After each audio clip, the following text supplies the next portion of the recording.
Tout d'abord, merci pour l'invitation. Je suis très heureuse d'être parmi vous aujourd'hui pour discuter justement des possibilités d'aider les individus à mieux réguler leur comportement alimentaire quand justement ils sont exposés à ces portions. Donc, je vais me présenter brièvement. Je m'appelle Olivia Petit, je suis en effet enseignant-chercheur à Catch Business School et donc mes recherches portent sur les comportements alimentaires et sur la manière d'aider les individus à mieux réguler leur comportement et aussi à faire des choix plus sains. Pour cela, donc, je m'intéresse aux neurosciences, j'essaie de mieux comprendre ce qui se passe dans notre cerveau quand nous sommes exposés à ces stimuli alimentaires et notamment comment l'information sensorielle, donc la meilleure prise en compte de l'information sensorielle, peut aider les consommateurs à effectuer ce processus d'autorégulation. Donc je reviens brièvement sur le contexte, puisque ça a déjà été évoqué précédemment. Pourquoi c'est intéressant et pourquoi c'est important finalement d'aider les individus à réguler leur comportement alimentaire, parce que tout d'abord, ils sont exposés de plus en plus à des tailles de portions qui augmentent. Je ne vais pas insister sur ce point. Pierre discutera sans doute beaucoup plus de ce point après moi.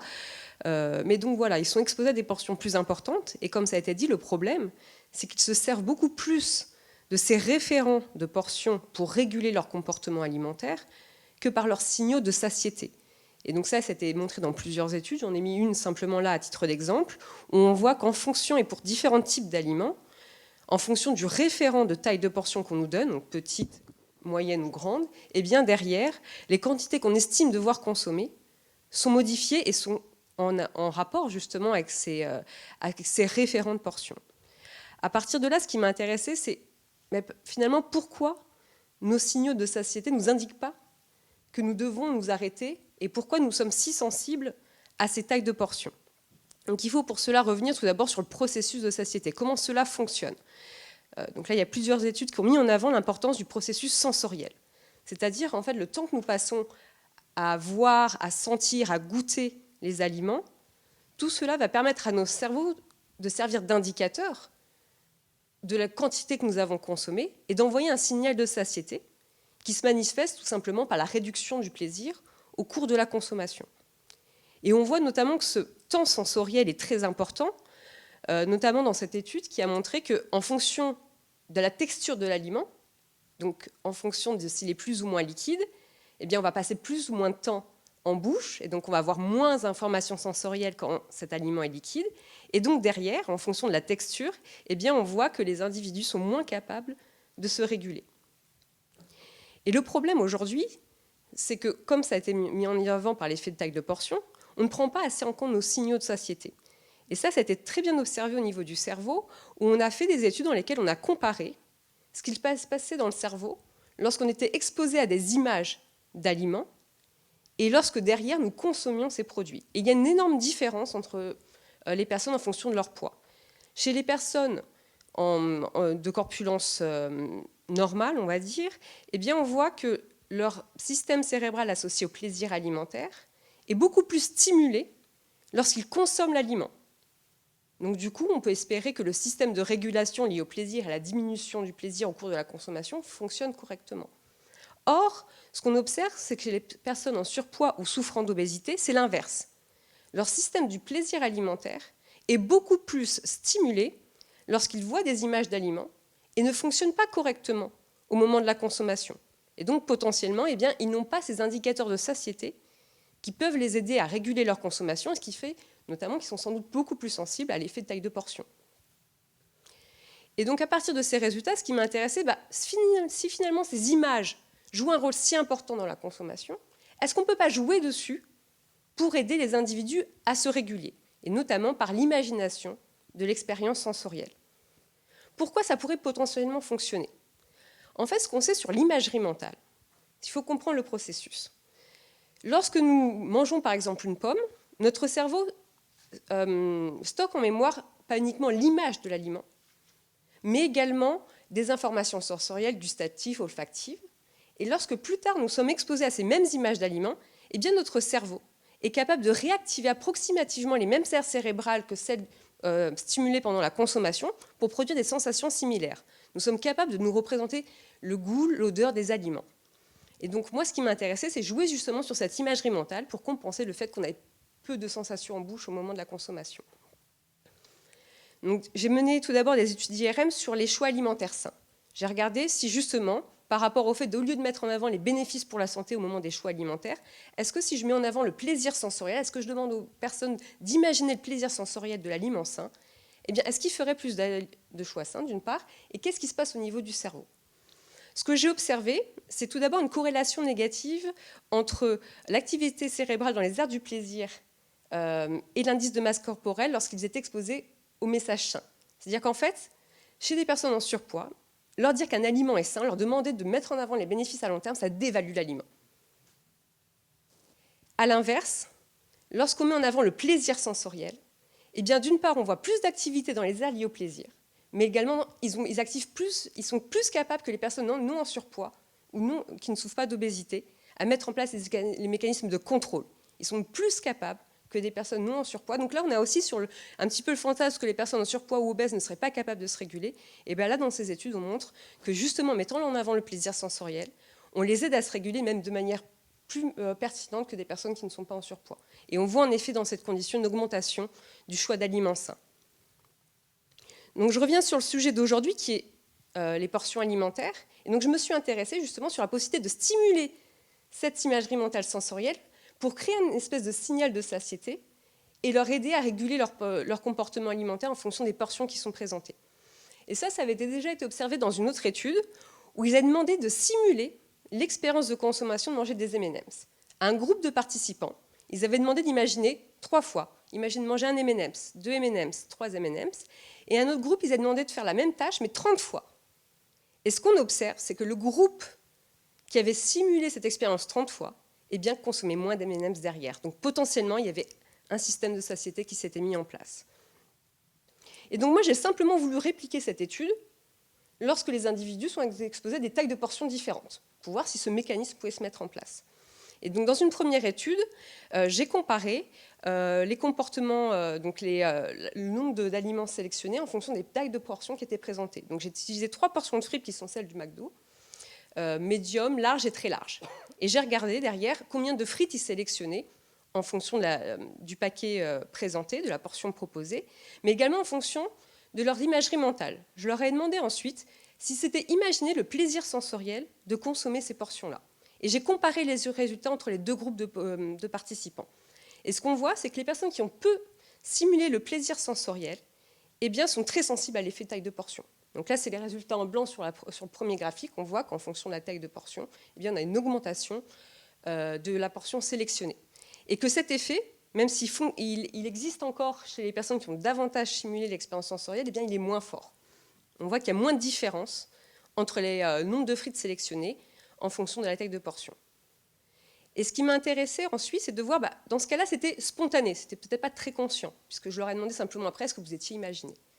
Donc dans une deuxième étude, j'ai voulu demander explicitement à mes participants, imaginez-vous le plaisir sensoriel de consommer la portion, et pour voir si dans ce cas-là, eh bien peut-être potentiellement on réduirait davantage l'effet de taille de portion.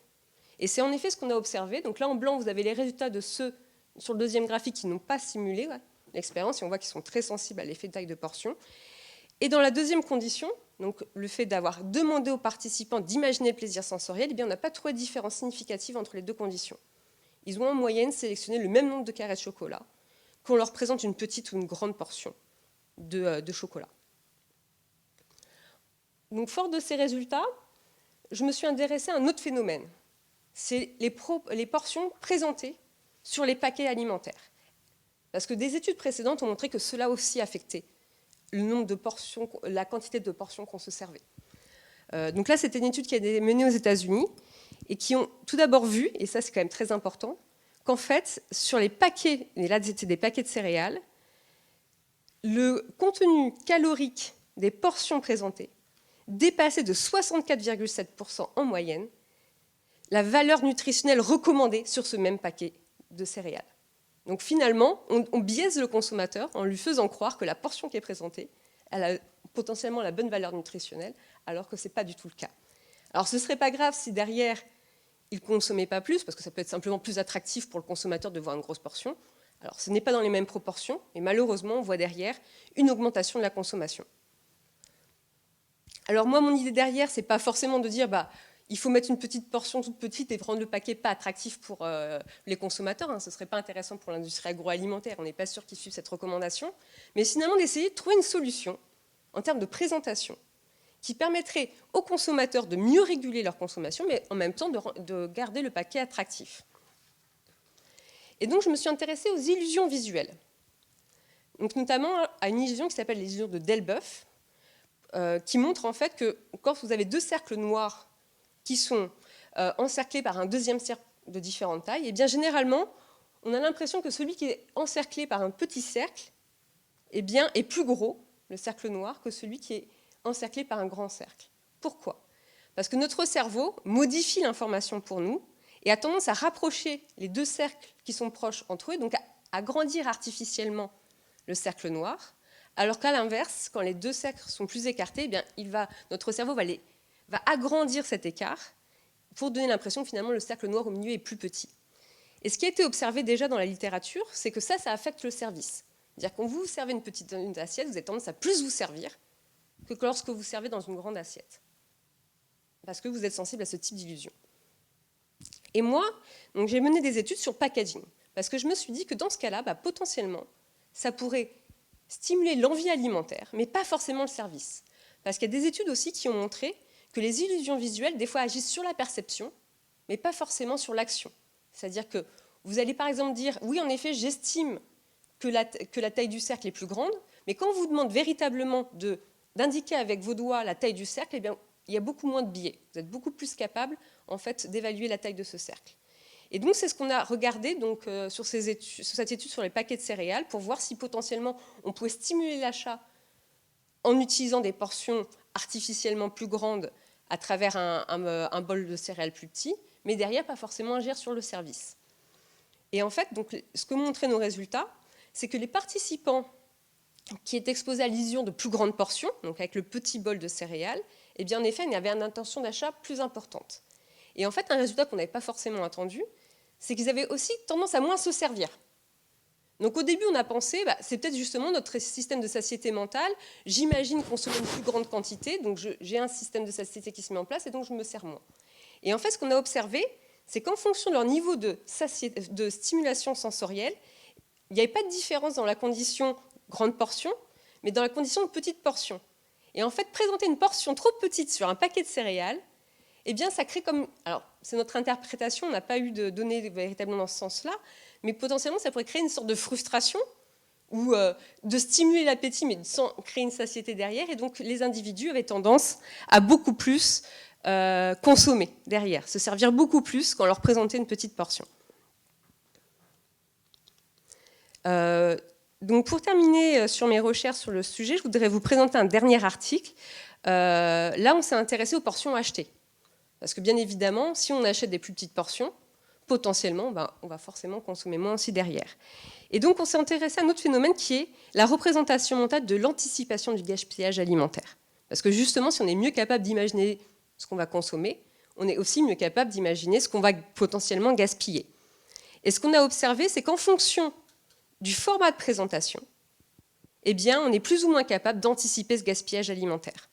C'est-à-dire que quand on présente des petites portions, eh bien, le présenter sous forme d'un pot unique aide les consommateurs à anticiper le gaspillage alimentaire. Et c'est l'inverse pour les grosses portions.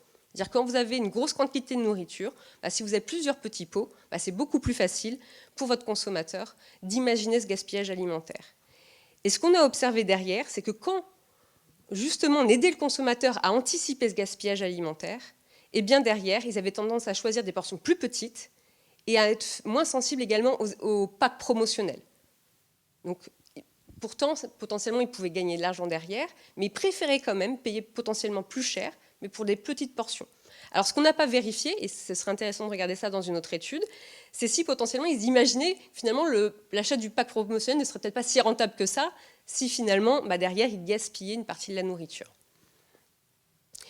Donc, en conclusion sur mes études, donc tout d'abord, on a ce phénomène d'importance d'augmentation des tailles de portions et de prise en compte du fait que finalement les individus ont du mal à prendre en compte leurs signaux de satiété, donc effet très important des tailles de portions pour cette raison, enfin, en tout cas une partie de notre explication, et que derrière, donc, en aidant les individus à imaginer le plaisir sensoriel de consommer cette portion, que ce soit par la simulation mentale directement ou en jouant sur le packaging, et bien derrière, d'une part, on peut les aider à choisir des aliments plus sains, à préférer des petites portions, et on peut également agir sur la quantité de nourriture consommée. Donc voilà, j'ai terminé ma présentation. Je vous remercie pour votre attention et je reste pour des questions. Merci, ben voilà des perspectives intéressantes. Est-ce qu'on a des questions de nos internautes? Et en attendant que vous les relayiez, moi j'en ai une première sur la simulation mentale a priori.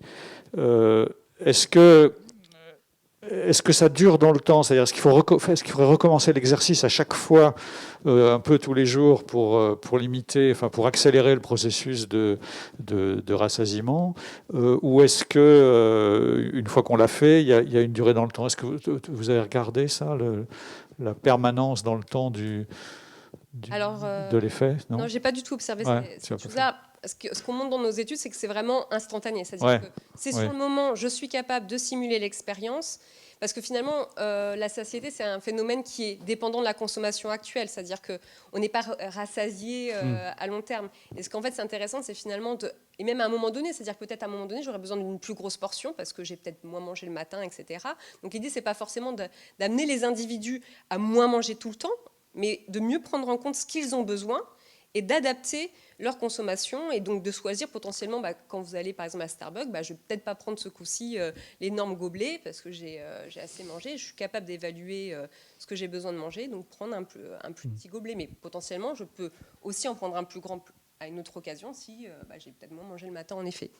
D'accord, donc dans ce cas-là, il vaut mieux avoir des informations présentes. Enfin, voilà. C'est plus la deuxième partie qui répond à la question, c'est-à-dire il faut que ce soit l'emballage, la présentation, voilà, ça, etc., qui relaye, en fait, qui facilite ce processus d'amorçage. Alors après, oui, on peut soit espérer, un petit peu comme on a sur le côté mindfulness, où on apprend aux individus à mieux prendre en compte. Donc ça, je pense que c'est quelque chose qu'on peut faire en parallèle. Et en effet, je pense que c'est un process qu'on peut faire chacun, donc mieux prendre en compte, mieux prendre en compte nos signaux corporels et sensoriels. Donc ça, c'est quelque chose qu'on peut faire chacun. Mais il y a aussi le côté un petit peu plus peut-être nudge, où on peut vraiment aider les individus sur des situations immédiates où ils sont exposés à des grosses portions, ils n'ont pas forcément les moyens de contrôler parce qu'ils ont leurs ressources cognitives qui sont plus faibles, etc. On est fatigué, on n'a pas le temps. Là, justement, en jouant sur le design du produit, on peut, sur une action ponctuelle, intervenir pour aider les individus à réguler à ce moment-là. Oui. Merci. En tout cas, oui, voilà nos internautes qui posent des questions. Pouvez-vous revenir sur la taille des assiettes? Oui. Celle-ci?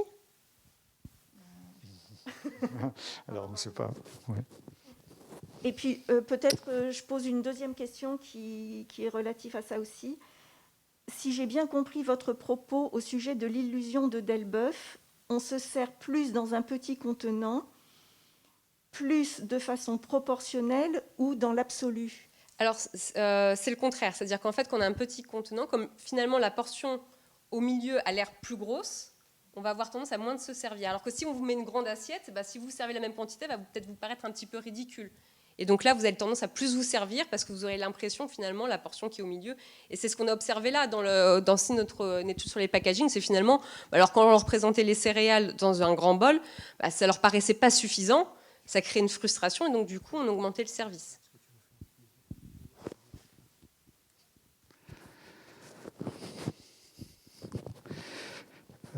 J'avais une autre question, mais là qui est peut-être un peu... Enfin, je ne sais pas si toi, c'est dans ton domaine, mais il y a ce phénomène que tu as évoqué au début qui est très intéressant, qui est la différence entre les personnes dont le plaisir résulte de la consommation et celles dont le plaisir résulte de l'anticipation. Je pense que c'est quelque chose de tout à fait intéressant, et en particulier, on le voit dans d'autres domaines, quand la récompense cérébrale, c'est-à-dire la dopamine qui suit le plaisir, vient à l'anticipation, mais pas à la consommation, on peut imaginer que les gens rentrent dans une espèce de processus addictif, c'est-à-dire qu'ils se disent j'attendais du plaisir, je ne l'ai pas, donc il faut que je consomme plus pour le provoquer. Et en parallèle, on se dit que en même temps que cette imagerie mentale, on a des signaux qui remontent, j'imagine, quand même de l'estomac ou de je ne sais trop où, qui à un moment envoient des signaux de rassasiement en disant bah, ça y est, c'est bon, on a assez mangé, mais qui sont peut-être pas à la même vitesse, c'est-à-dire qu'ils sont plus lents à se produire, et du coup, c'est à ce moment-là l'imagerie, enfin le cerveau qui prend le contrôle en poussant à consommer davantage. Est-ce que on explore ces mécanismes-là? Est-ce qu'on les connaît bien ou pas? Oui, il y a pas mal d'études qui sont menées sur le sujet. Donc tout d'abord sur la première partie, en effet, qu'est-ce qui se passe un petit peu comme pour une drogue un peu plus classique. Moi j'ai tendance à dire que le sucre peut être considéré comme une drogue, hein, d'un certain côté. Finalement, puisque j'attends beaucoup de plaisir et que j'en ai très peu lors de ma consommation, j'ai tendance à consommer plus pour essayer d'atteindre le même niveau de plaisir et à répéter mes consommations parce que j'ai une frustration. Et finalement, j'ai cette image de plaisir intense que j'attends. Et donc, je reconsomme régulièrement pour justement essayer de retrouver ce plaisir que je fantasme, en fait. Et sur la deuxième partie, donc si tu peux me rappeler exactement ce que tu dis. La question, c'est le décalage entre la remontée des sensations, je dirais, physiologiques, oui, et le conflit qu'il peut y avoir, ou la différence de temporalité avec le déclenchement de la récompense cérébrale. Donc voilà, c'est tout à fait ça. C'est-à-dire ce qu'il faut qu'on comprenne, c'est qu'on mange d'abord avec nos yeux. C'est-à-dire que c'est... et puis avec ensuite notre bouche, etc. Mais en fait, c'est notre cerveau qui va nous dire en premier lieu si on est rassasié bien avant notre estomac. Et c'est pour ça que c'est très compliqué, parce que finalement, les signaux de satiété qui viennent de l'estomac sont souvent bien après qu'on ait fini de consommer. Et c'est pour ça qu'on dit qu'il faut aussi prendre du temps pour manger, peut-être aussi faire un temps de pause entre le plat principal et le dessert pour nous laisser le temps aussi d'évaluer si nous avons assez mangé ou pas. Et ça, c'est le problème aussi de nos modes de consommation actuels, où on mange très vite, pas forcément à table, où justement, on ne laisse pas le temps à ce processus de se mettre en place. Mais ce qui est sûr, c'est qu'en tout cas, en améliorant ce temps sensoriel en bouche, en faisant attention à l'expérience sensorielle, et bien derrière, on aide notre cerveau à évaluer la quantité de nourriture que nous avons consommée et potentiellement nous envoyer des signaux de satiété à temps pour réguler notre consommation.